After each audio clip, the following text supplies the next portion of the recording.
This next one's called the power of a power, right? So it's an exponent raised to another exponent. And again, when we're trying to come up with a rule, we're going to expand these out into factored form. So 5 squared is 5 times 5. But how many times do we have 5 squared being multiplied to itself? 5 times. So it's 5 squared times 5 squared times 5 squared, right? And then 2 more times. It's 5 squared 5 times. So if I want to simplify that and kind of condense it back, I've got 5 being multiplied by itself 1, 2, 3, 4, 5, 6, 7, 8, 9, 10 times. So that becomes 5 to the 10th. Same is true for just variables. This would be x cubed, and I have that 4 times.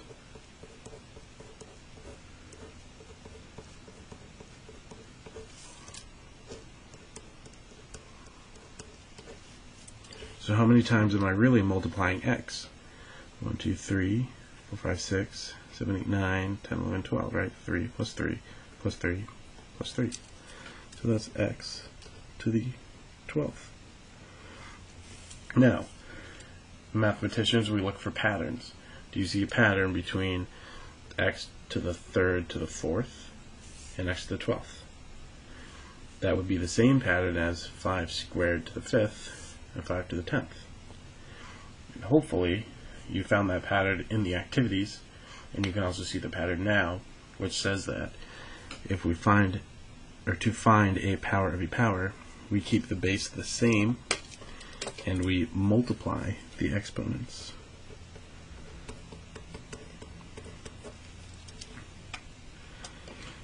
And how we show that with the general rule is a to the m to the n is equal to a to the m times n. So for example, if you have 8 squared to the 3rd, that's 8 to the 2 times 3.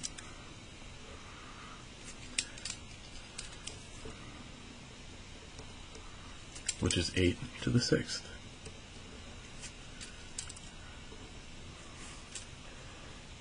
And go ahead and pause so you can do the second one. And you should have gotten x to the 6 times 3, which is x to the 18th.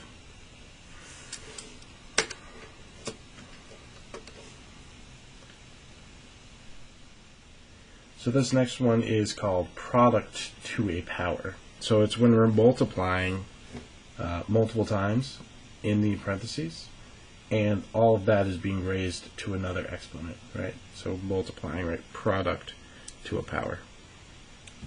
So we've got 5x squared, and all of that is being cubed. So we're going to write that in factored form and see if we can find a pattern. 5x squared is 5 times x, and I'm doing that 3 times.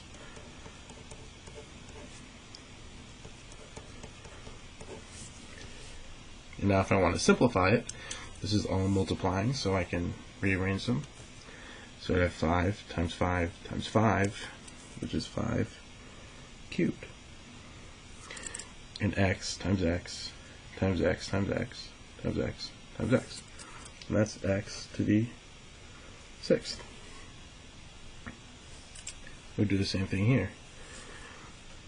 I've got x squared, y squared, z cubed,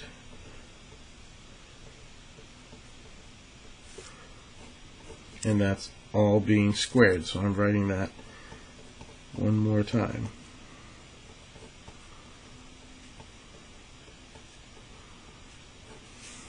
And now I condense them again, right? Put it in simplified form.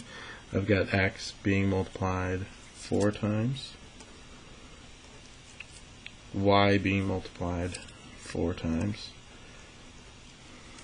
z being multiplied 6 times.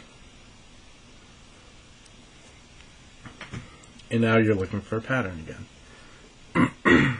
So, do you notice pattern between 5 and the 3? That's the same as this one, or x squared to the third. That would give you x to the 6th. So what am I doing with this exponent that's on the outside here? Okay. So the pattern that you should have found is that as you raise a product to a power, okay, you are going to distribute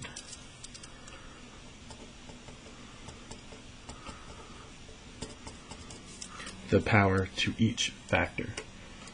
Okay, and I'll show you what that looks like. If you have A times B, and all of that is being raised to the m power,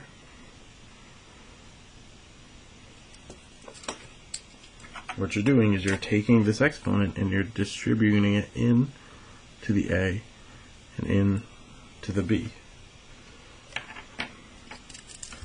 So it would become A to the m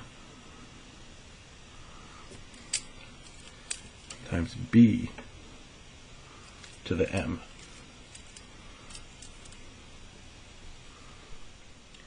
So as we look at example 1, I'm going to take, right, it's 4x cubed squared, and I am distributing this 2 into the 4, which gives me 4 squared. And then I'm distributing the 2 into the x cubed. And this gives me x. And it's not just, right, look, I have a 3 here. So what am I going to do with this 2 and this 3? Well, I'm multiplying them together. It's 3 times 2. So this whole thing gives me 4 squared times x to the 6th. So I have to distribute that 2 in and then use my power of a power rule from above. And I want you to pause as you do example 2. And after doing example 2, you should have gotten x to the 2 times 2 and y to the 3 times 2. Our next example is the quotient to a power. So that's a quotient, which is a fraction, right, or a division that's happening, is x cubed over y to the 4th, and all of that is being raised to a power, which is 2. Okay. So let's show what that would look like in factored form. So I've got x cubed over y to the 4th, and that's x times x times x over y times y times y times y. And this whole thing is being squared, right? So it's this and then times itself. So that's times, again, x times x times x and y times y times y times y. Because when I'm multiplying two fractions or two quotients, I multiply the numerators and I multiply the denominators. So now that I have it in factored form, I'm going to condense it and put it into simplified form. So on the top I have x to the 6th and y to the 8th. And you may see the pattern already. Let's go to the second one. Here I've got x squared, y squared, z to the 5th. So x squared, y squared, and then z to the 5th. And I'm multiplying that by itself. So I need that twice. So x squared, y squared, and z to the 5th.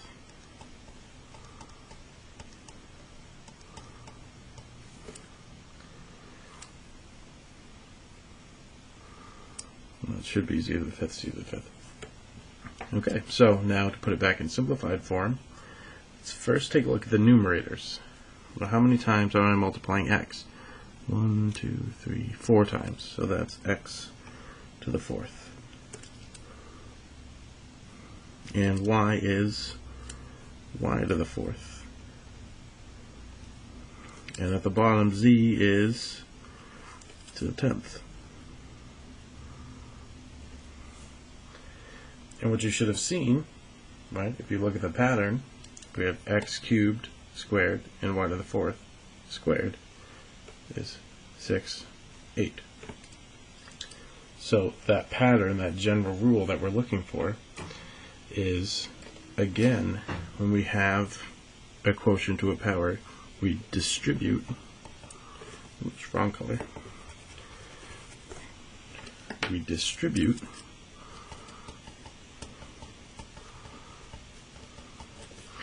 the power to the numerator and the denominator. So that means if I have, as a general rule, a over b to the m, I am distributing that in to the a, so it becomes a to the m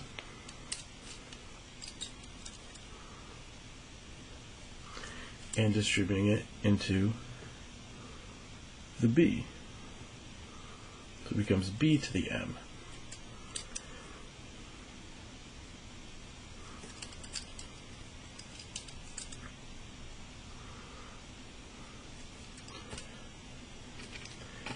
So for example 1, we've got m to the fifth over n cubed, and that's all squared.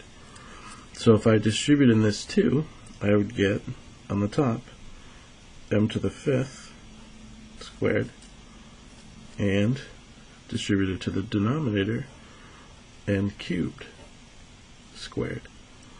So that's me distributing it. And then I use my previous rule, a power to a power, that says I multiply these two together. So that's m to the 10th over n to the 3 times 2, which is 6. And I'll pause, or you should pause, while you do example 2.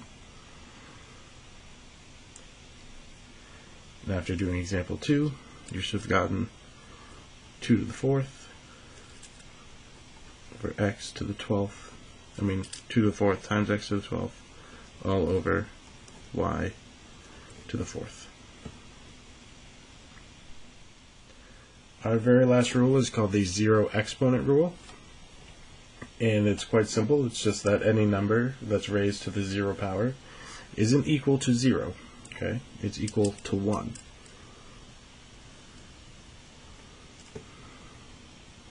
Okay? And as a general rule, we just say a, which is any number called a, raised to the 0 power, is equal to 1. And it's a really simple proof, actually, to see why that's the case.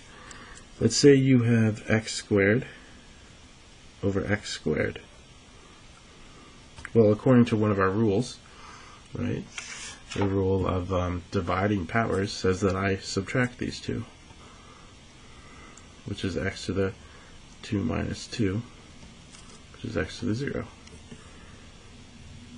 But it's not just 0, because really, x squared divided by x squared is 1, because I have the same thing on the numerator as I do on the denominator.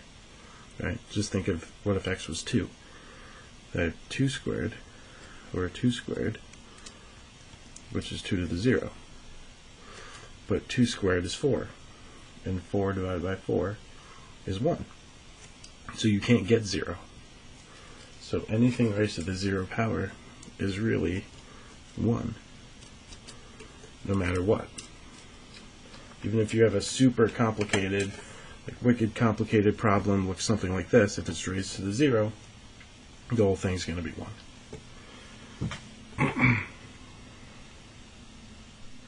And that's it for all the properties of exponents. The very next video is going to be putting all of these together.